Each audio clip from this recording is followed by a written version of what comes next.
podía él predicar. Muchos decían: ay, Pablo, de verdad, ¿cómo me gustaría tal vez hasta darte mis ojos? Porque sabes que cuando tuvo el encuentro con Jesús, ya su vista ya no fue la misma, aunque gracias a Dios pudo recuperarla, pero no al 100.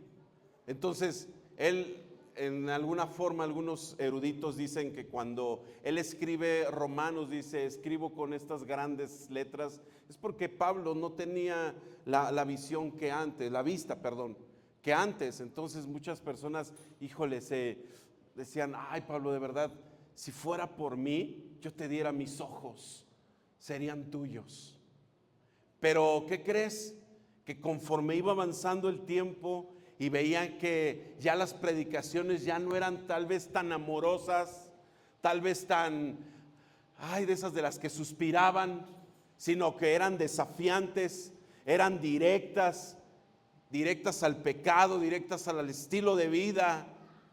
Él les decía: no se conformen a este siglo, sino transfórmense, tengan cuidado porque Satanás mismo viene como ángel de luz. Y escribía, y sabes, ahora él mencionaba: antes ustedes querían dar sus ojos por mí, ahora ya hasta quisieran sacármelos, ¿verdad? Porque no a todos les gustaba la forma en que Pablo les hablaba, y no era grosero, simplemente era directo. Él hablaba al pecado, él confrontaba el pecado. Él decía: ya dejen de estar haciendo. Le escribía a Gálatas, les escribía a los filipenses, les escribía a los colosenses, y les dijo: ¿quién los embrujó? Tal vez en una decía: ¿quién los embrujó? ¿Quién los cautivó para que pudieran cambiar otro evangelio? ¿Sí me explico? Entonces las predicaciones ya no eran otra vez ya hablando del pecado, otra vez. Y tal vez mi esposa decir: me odian. No, Dios siempre habla directo al pecado. Y sabes, algo tiene mucho que ver la enseñanza de hoy. Cuando nosotros vamos a la Biblia, siempre la cruz, Cristo, el mar, todo tiene es un símbolo, es una figura, es un ejemplo para darnos a conocer algunas verdades que están ocultas, que no es porque estén ocultas y que nadie las pueda ver, todos las podemos ver, pero muchos como que hacemos que no las vemos. Pero podemos ver a través. Yo no sé si tú has visto en el arca que Dios le mandó a construir a Noé. ¿Qué verdades puedes encontrar ahí? ¿Qué mensaje puedes encontrar en el arca? ¿El arca? ¿A poco será un mensaje para mí de salvación? ¿Será un mensaje que me pueda confrontar? Sí. Y quiero que vayamos a la palabra ahí en Génesis. Dice: el Señor vio la magnitud de la maldad humana en la tierra, y que todo lo que la gente pensaba o imaginaba era siempre y totalmente malo. Entonces el Señor lamentó haber creado al ser humano y haberlo puesto sobre la tierra. Se le partió el corazón. Entonces el Señor dijo: borraré de la faz de la tierra a esta raza humana que he creado. Así es, y destruiré a todo ser viviente, a todos los seres humanos, a los animales grandes, a los animales pequeños que corren por el suelo, y aún a las aves del cielo. Lamento haberlos creado. Pero Noé, di conmigo, pero Noé encontró favor delante del Señor. Vamos a hacer una oración. Padre, te damos gracias por tu amor, gracias por tu palabra que es viva y eficaz, y es más cortante que una espada de doble filo, Dios. Y creemos que la misma va a traer luz a nuestra vida, y que la palabra, Señor, no vuelve a ti vacía, y que la palabra que sea expuesta, Padre, llegue a los corazones y que traiga fruto, que pueda haber después el que puedan rumiar la palabra, y el que pueda traer un fruto, Dios. Te pido que uses mi boca y mis labios, Padre Celestial, En el nombre de Cristo Jesús te damos gracias. Amén. Aleluya. El día de hoy quiero compartir el tema, los mensajes del arca. ¿Qué mensaje habrá referente o mirando el arca que Dios mandó a hacer a través de la vida de Noé? Hay algunos estudiosos, se dice que el año en el que ocurre el diluvio es en el 2370 antes de Cristo. Imagínate, ¿cuántos años ya pasaron? Si fue en el 2370, ya pasó más de 4000 años. Y para muchos el diluvio, lo que vemos en Génesis, desde niños, tal vez algunos de nosotros o hemos escuchado tal vez que los hijos suben con un dibujo, con un arca, y ay, mira, me pusieron a dibujar un arca porque es muy propicia para enseñarle a los niños. ¿Qué pueden aprender acerca del arca que Dios le mandó a hacer a Noé? Y el arca de Noé no solamente es para una enseñanza de los niños, tal vez para un corito de los niños, o para hablar de los animalitos, o para solamente hablar de la obediencia de Noé, ¿verdad? Esto va más allá.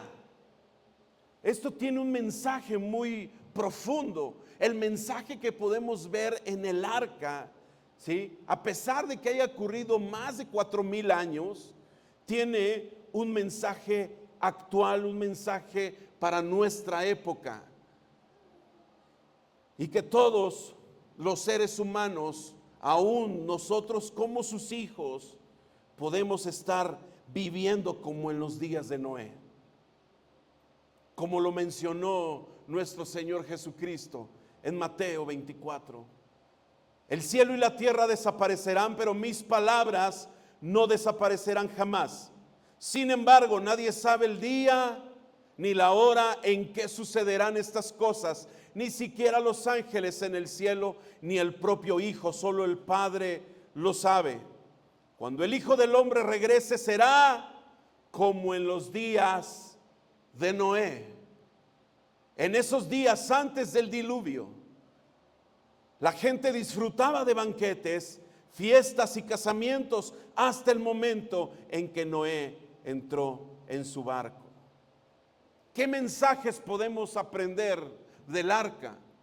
Nos dice la Biblia, ahorita lo leímos, como en los días de Noé. Y es muy preciso observar qué estaba pasando y qué es lo que ve Dios en esta época, qué es lo que ve a la humanidad. Y algo que podemos aprender, los mensajes del arca para esta época actual, es número uno: Dios ve la maldad que la humanidad ya no puede reconocer.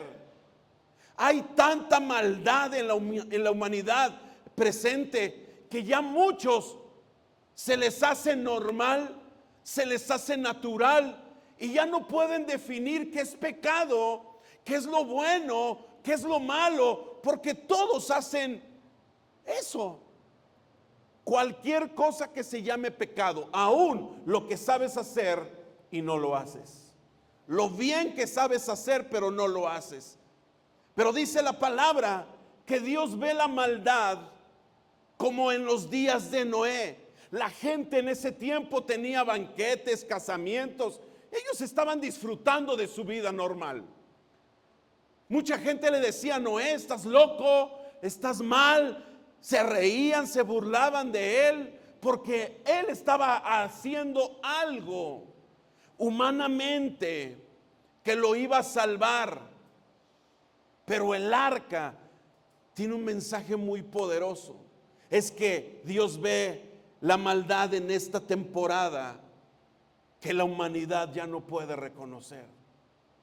A muchas cosas se les dicen buenas, y a las buenas se les dice esas son malas.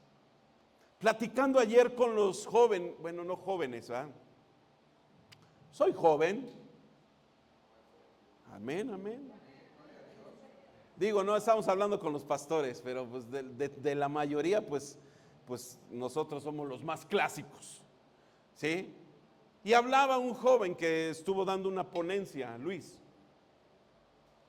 y él decía que dentro de su lugar en donde él vive, no hay la necesidad que en otras colonias, en otros municipios, en otras alcaldías, porque el estatus económico donde él vive, no hay necesidad de dinero, no hay necesidad para ir y buscar y hacer lo que tal vez en otros lados se hace. Pero dice, el desafío es diferente porque lo tienen todo. Y hablábamos muchos de nosotros que en el Evangelio, yo no sé si a ti te tocó muchas veces. ¿Cuántos llevan más de 20 años en el Evangelio? Ay, aleluya, ay, no me siento solo. ¿Sí o no en el Evangelio nos decían que esto y aquello era malo, que era del diablo, que los instrumentos, que la televisión, que las redes sociales, que la vestimenta, todo eso era de él? Nos llevaban hasta un punto de decir que esto ya era fuerte. Nos los enseñaban de una forma tal vez no como se debiera tener, con un equilibrio, ¿sí me explico? Nos llevaban tal vez hasta un extremo al decir, esto ya es del diablo. ¿Sí? Muchos pastores dijeron, no abran Facebook, porque el Facebook así algunos, el Facebook es del diablo. Pero ¿qué pasó en pandemia? Les esperamos en nuestra transmisión en vivo. ¿Me explico? Pero yo le decía a este joven, fíjate, a nosotros nos fueron diciendo muchas veces que esto y aquello era malo. ¿Sí? Pero ¿cómo doy gracias que tal vez esas prohibiciones en su forma, que no está todo bien, porque en su tiempo decían, no tienes que estudiar, tú tienes que trabajar para Dios y ya, no tienes que estudiar, ya el Señor viene pronto.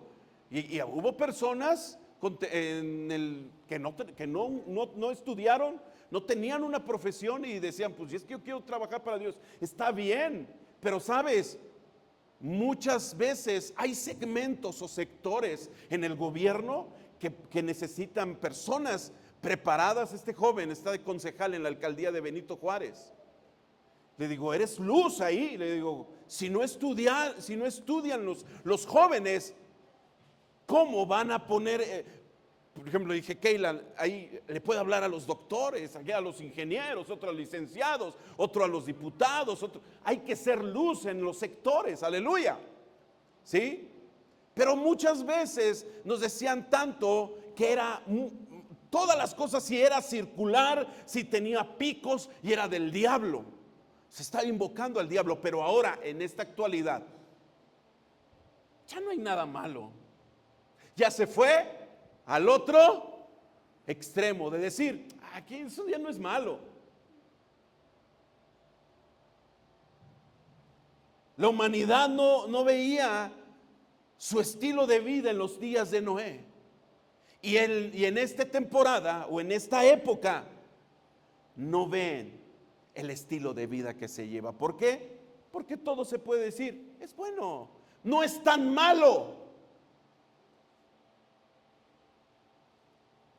Ay, qué tan malo puede ser hacer esto o aquello. No quiero mencionar pecados ni cosas para que no se vaya. Y el pastor dijo que eso era malo. ¿Sabes quién te va a dar la directriz si es bueno o malo? El Espíritu Santo. Si tú me dices, pastor, o me preguntas, ¿esto es malo? Yo ya te voy a decir que ¿sí? Pero hay muchas cosas que se están normalizando y se están haciendo como buenas, ¿sí? Y este es el peligro del mundo en la actualidad.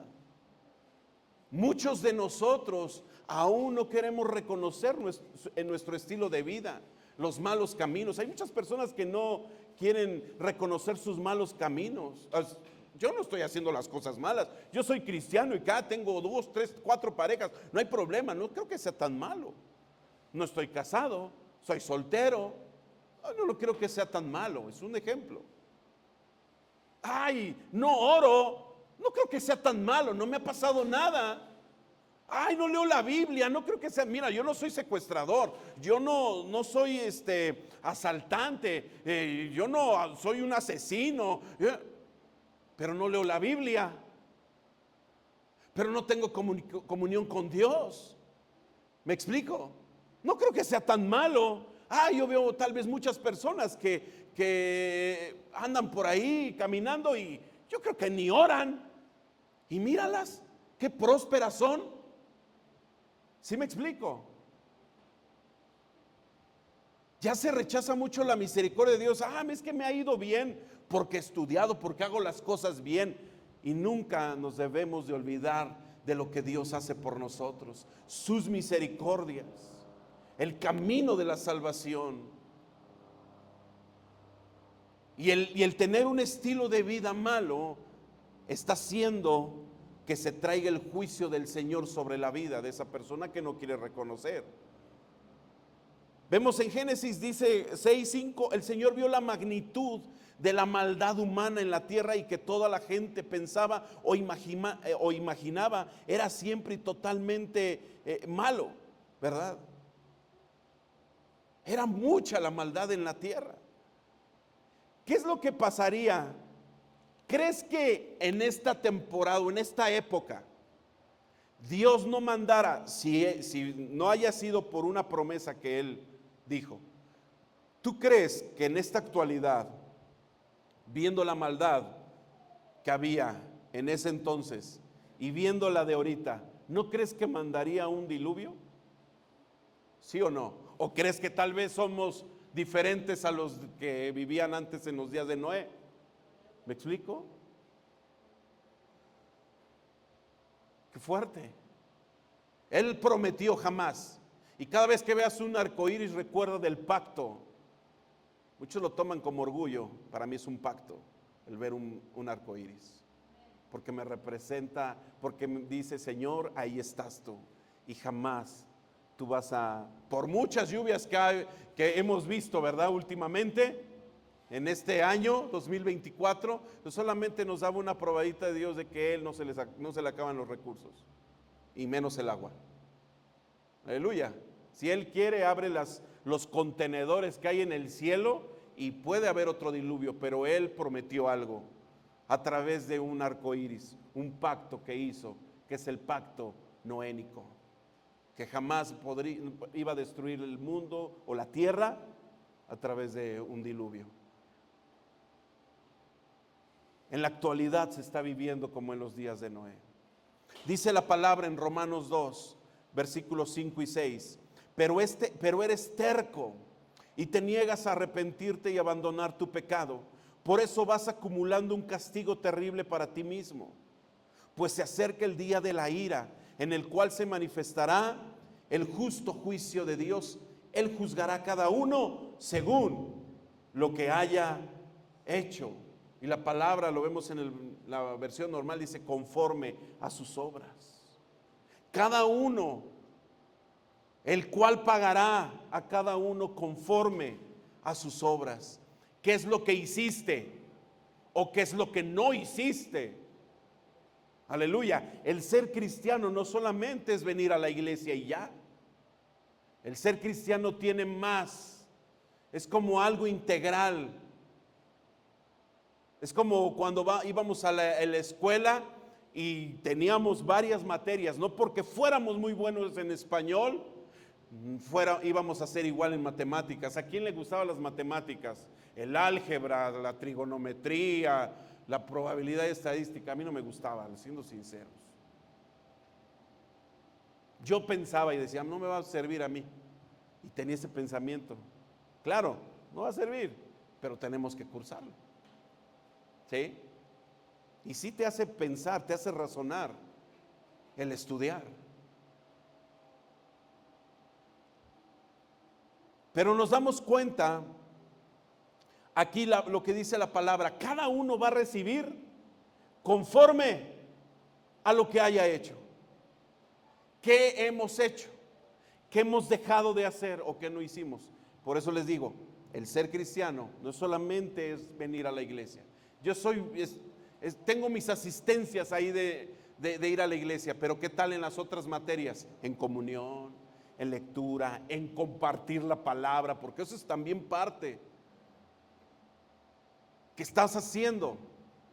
En las demás materias no podemos pasar.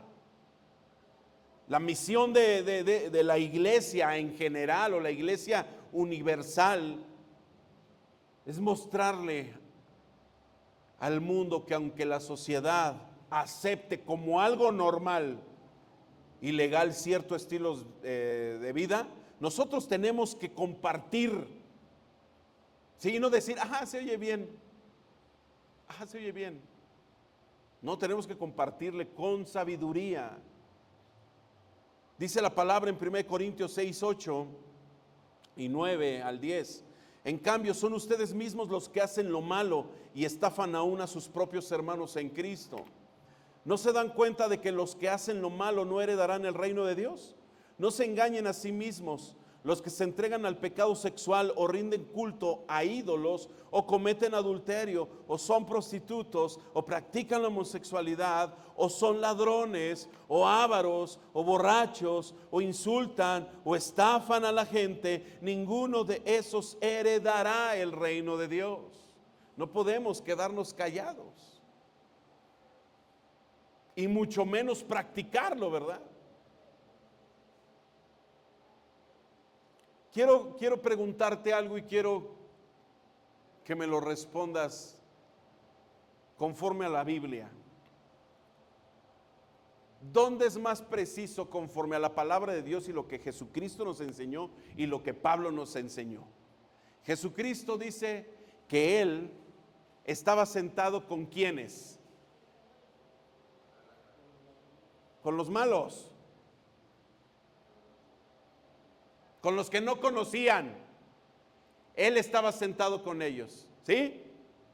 ¿Es bueno estar con las personas que no conocen y practiquen algo malo? Y piénsale, no contestes. Pero acá Pablo me dice, ten cuidado de sentarte en la mesa con aquellos que cometen pecado, pero no los que no conocen, sino los que ya conocen. O sea, los que ya son cristianos y que les gusta todavía, ¿con quiénes te tienes que sentar?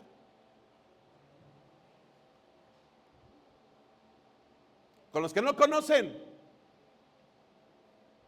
¿O con los que ya saben del evangelio pero siguen practicando algo?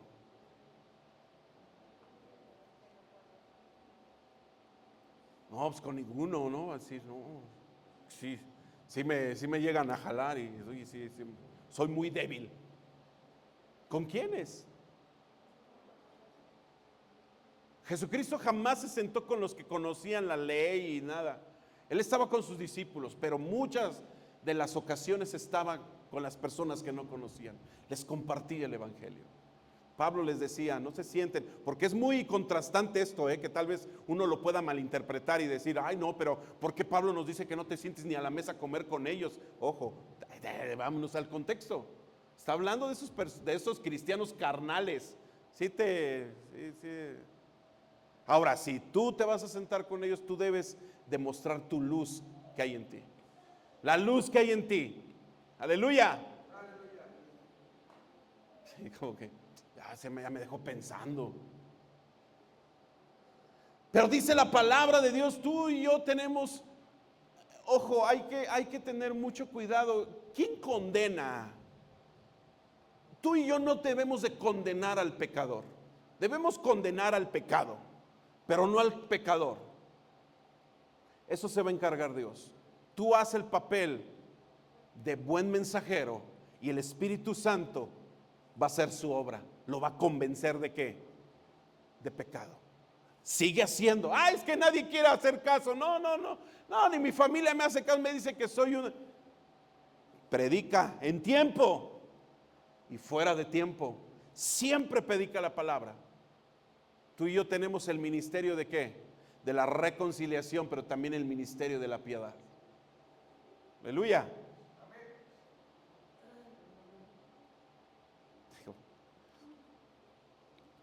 Necesitamos hablar las palabras que son. Pan, pan. No ponerles otros términos, ¿verdad? Ay, es que eres así, ¿verdad? No, estás haciendo tal cosa.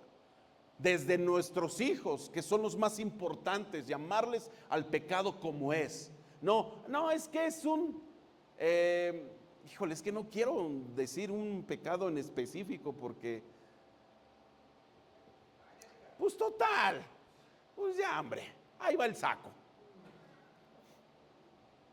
Yo nada más soy bebedor social. No, papá, eres borracho, te dejas influenciar. Yo no soy ratero, pastor, pero le estás robando a Dios. ¿Y eso te convierte en qué? No, yo no le robo a Dios. Yo asisto a la iglesia, pero es bien chismoso. No, jamás. Ahí está, eres mentiroso. No, yo no soy chismoso, pero ¿qué tal te escucha oír? ¿Me explico? Pan, pan. Las cosas como son. Y es necesario que nosotros proclamemos lo que el mundo defiende y dice, no, esto es un orgullo para nosotros. Para Dios es algo que va en contra de la naturaleza y es algo vergonzoso. Ve lo que dicen en Romanos 1, 26 y 27. Por esa razón Dios los abandonó a sus pasiones vergonzosas. Aún las mujeres se rebelaron contra la forma natural de tener relaciones sexuales y en cambio dieron rienda suelta al sexo unas con otras. Los hombres, por su parte, en lugar de tener relaciones sexuales normales con la mujer, ardieron en pasiones unos con otros. Los hombres hicieron cosas vergonzosas con otros hombres y como consecuencia de ese pecado, sufrieron dentro de sí el castigo que merecían. Ay, no, es una diversidad de género. No, él puede definirse como tal. No, hombre, nada más hay dos géneros, papá. Hombre y mujer. Si tiene dudas, que se asome abajo. Y va a ver de qué, urólogo y ginecólogo, no hay otro. Al final, el doctor dice femenino, masculino de tantos años. No puede decir, ¿me explico? Son cosas que van en contra de la naturaleza y que muchas personas, tantos géneros que ya hasta superaron a los géneros musicales. Y hay que definirlos porque se ofenden. No hay que llamar como es, pero con sabiduría. Aleluya. Porque el caso es que ellos vengan al evangelio, no que huyan del evangelio. Porque hay muchas personas necesitadas que tienen problemas en lo sexual, que tienen que ser aceptadas porque necesitan del amor de Cristo como tú y yo lo necesitamos algún día. Aleluya. Que Dios haga el resto. Ay, no, mira, ahí entró un transvesti, ahí entró ay, pecador. No. Es muy rechazado por todos. Hay que abrazarlo, hay que abrazarla. Solamente son dos. Aleluya. Que Dios haga el resto.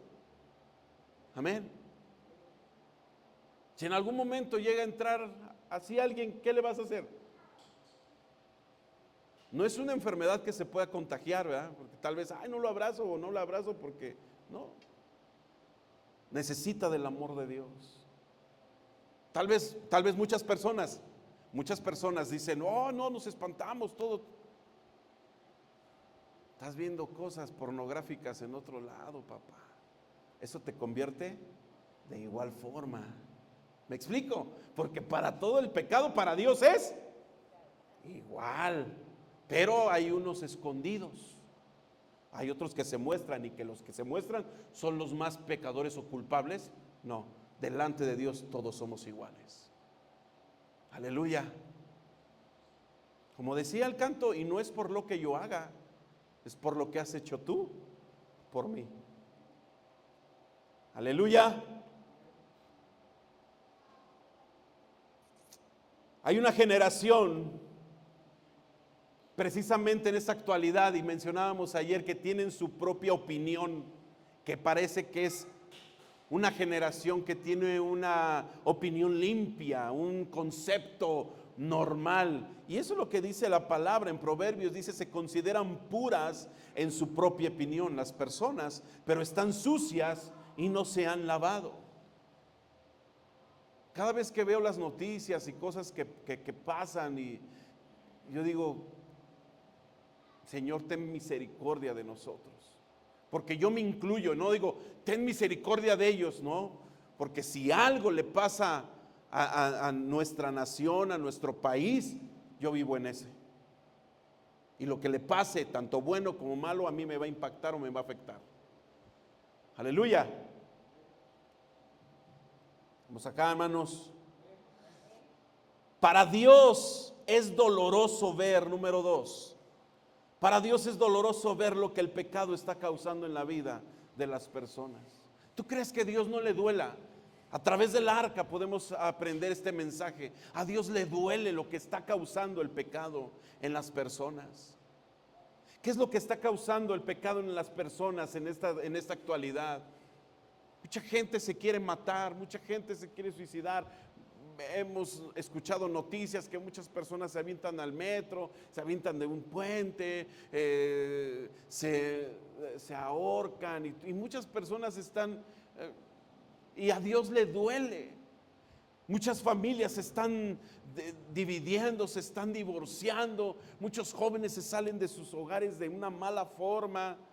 Muchas señoritas se huyen de sus casas porque en su hogar no hay, en el hogar que piensan y creen que es lo seguro, van y huyen, se van con cualquier persona y dicen, ya voy a hacer mi familia, y después regresan porque no tomaron una buena decisión. Y a Dios le duele lo que el pecado está causando en la vida de las personas.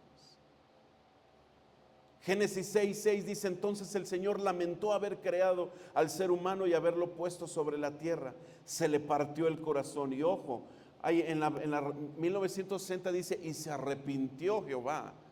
Y esta palabra de arrepintió que nos habla en este versículo, no es que Dios haya cambiado de opinión o de propósito, sino que es una expresión de dolor que sentía Dios en el corazón al ver todo el daño que el pecado estaba causando a la humanidad.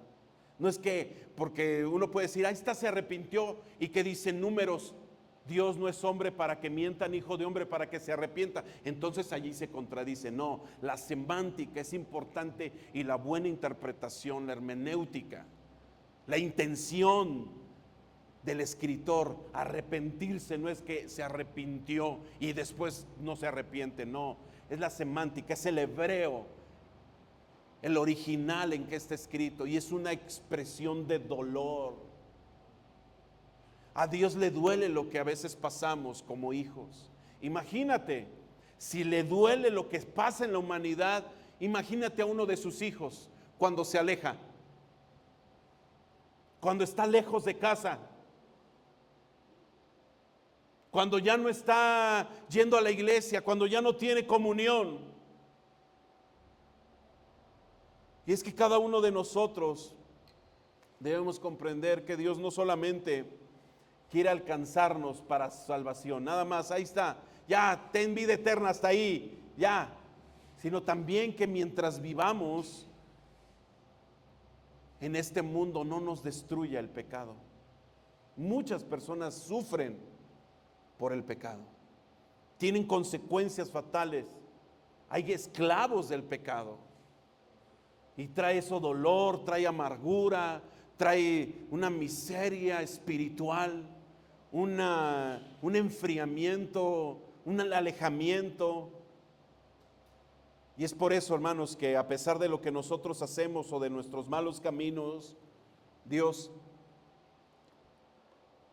tiene misericordia de nosotros. Él nos ama, aleluya, y no quiere que el pecado siga destruyendo nuestra vida.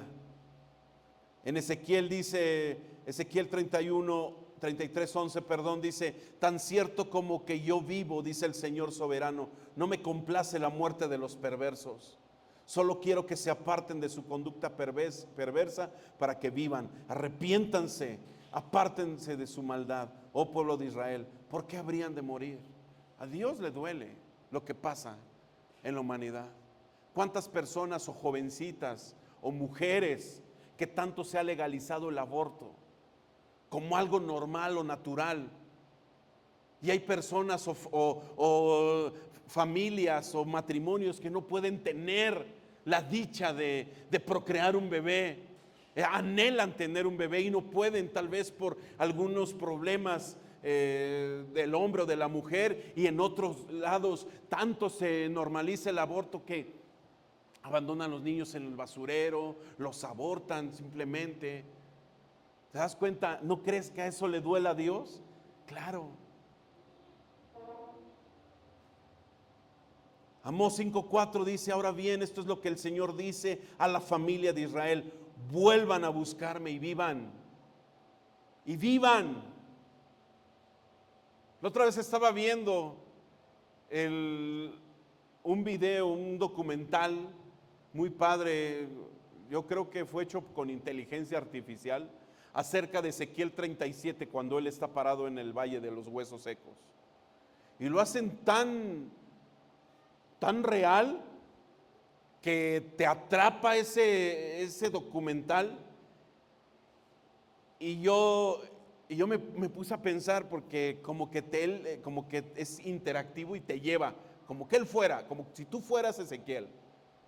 Y te presenta el valle de huesos, pero no un valle de huesos tal vez como, ay, pues, un valle ahí. No. Dice esta persona al que está dando el documental, dice: ¿cuánta atmósfera de muerte, de dolor, de angustia, de desesperación? No dan ganas de entrar en el valle de huesos secos. Ver muchos esqueletos y luego que venga una voz y te dice: profetiza sobre los huesos secos.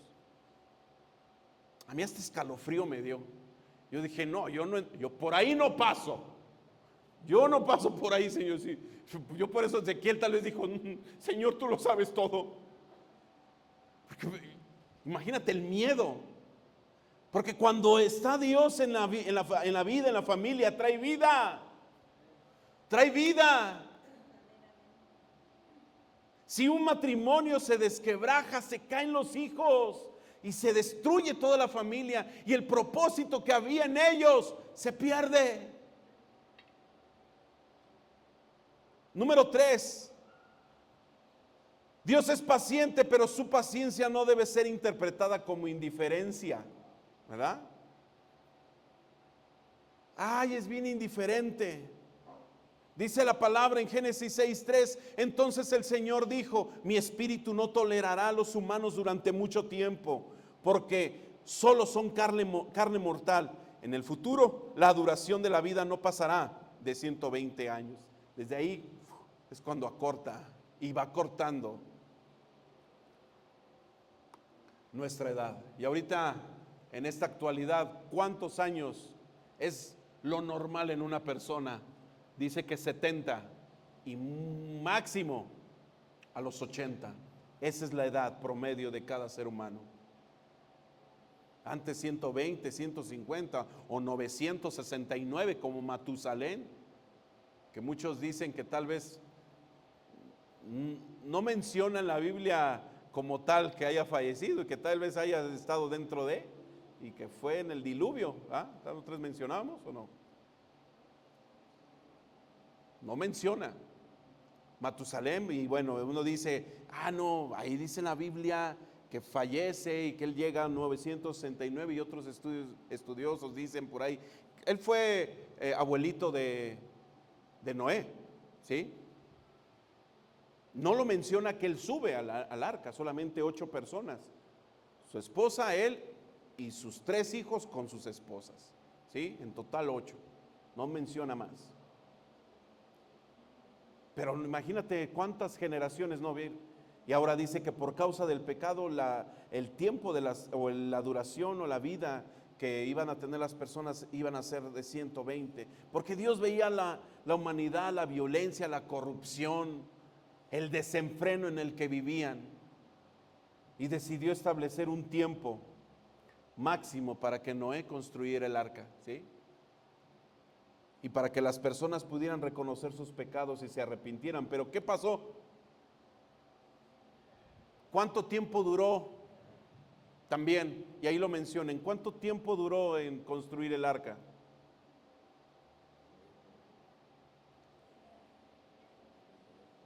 Fue mucho tiempo, ¿ah? El tiempo suficiente para que pudieran arrepentirse.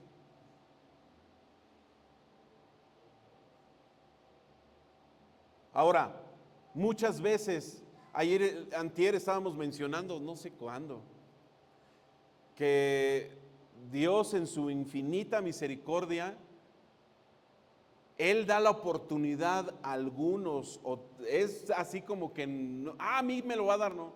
Hay muchas personas que se pueden arrepentir en el último minuto y son salvas. ¿Tú lo crees? Dios es misericordioso, a ti y a mí nos compete. Él es, y si se arrepiente de todo corazón, recibe la salvación.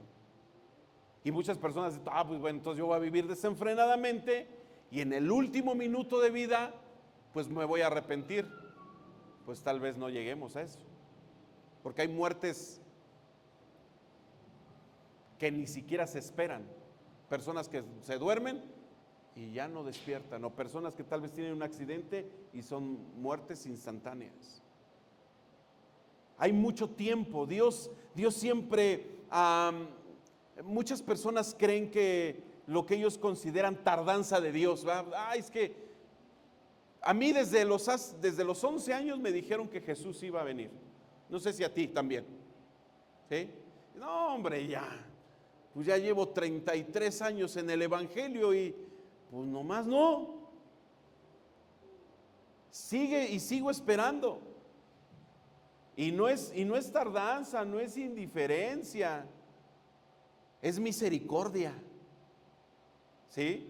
Él es paciente con todos y que tengan la oportunidad de arrepentirse, porque sabes, hasta aún nosotros tenemos que arrepentirnos diariamente de nuestros pecados, porque Él es fiel y justo para perdonar todos nuestros pecados y limpiarnos de toda maldad. Hay pecados que no se inventan, pero hay ocultos que no queremos soltar. Y el Señor dice la palabra en 2 de Pedro 3:9, en realidad no es que el Señor sea lento para cumplir su promesa como algunos piensan, al contrario es paciente por amor a ustedes, no quiere que nadie sea destruido, quiere que todos se arrepientan, aleluya. Y aquí en Hebreos capítulo 10 versículo 36 y 37, esa paciencia de Dios no debe de llevarnos a la confianza, ¿verdad? Decir, no, pues Dios no, todavía no llega, Él todavía va a tardar, todavía hay tiempo para buscar a Dios, todavía hay tiempo para arrepentirme, todavía hay tiempo para resarcir mi camino. Y dice, perseverar con paciencia es lo que necesitan ahora para seguir haciendo la voluntad de Dios. Entonces recibirán todo lo que Él ha prometido, pues dentro de muy poco tiempo aquel que viene vendrá sin demorarse. Y algo que quiero culminar con este punto final es lo siguiente: el arca tenía una sola ventana para recordarnos que no podemos ser indiferentes con los de afuera, ¿sí? No podemos ser indiferentes con las personas que no conocen de Cristo. Dice la Biblia en Génesis, hace el barco de 138 metros de longitud, 23 metros de anchura y 14 metros de altura. Deja una abertura de 46 centímetros por debajo del techo, alrededor de todo el barco. Pon la puerta en uno de los costados y construye 3 pisos dentro del barco inferior, medio y superior. ¿Sí? Es para recordarnos, no es para que se asomara, de una simbología que nosotros aprendemos, es que no nos debemos de no debemos ser indiferentes con las personas que no conocen de Cristo.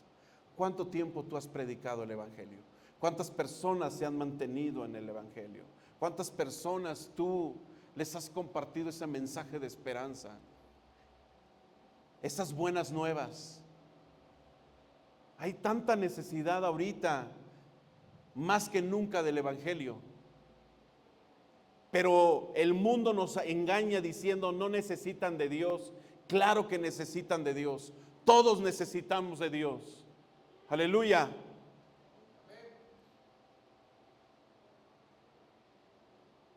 ¿Qué veía Noé y su familia dentro de esa arca a través de esa ventana? ¿Qué crees que pude haber? Las personas, imagínate, todos los lamentos de las personas queriéndose salvar, los gritos, ¡ayuda!, de todas las personas que querían entrar, de todas las personas que querían salvarse, pero ya era muy tarde. Las personas desesperadas cuando poco a poco el agua iba subiendo. Imagínate eso ha de haber sido terrible, escucharlo. Y son las que quedaron impactadas en el corazón de Noé. Y esto nos hace ver que no debemos ser indiferentes con las personas que se están perdiendo. Personas que tal vez se suicidaron hoy, ahorita, una persona que se está suicidando que tal vez conozca, o que tal vez esté pasando por depresión, por ansiedad, y lo que quiere es quitarse la vida. Con aquellos que no son salvos,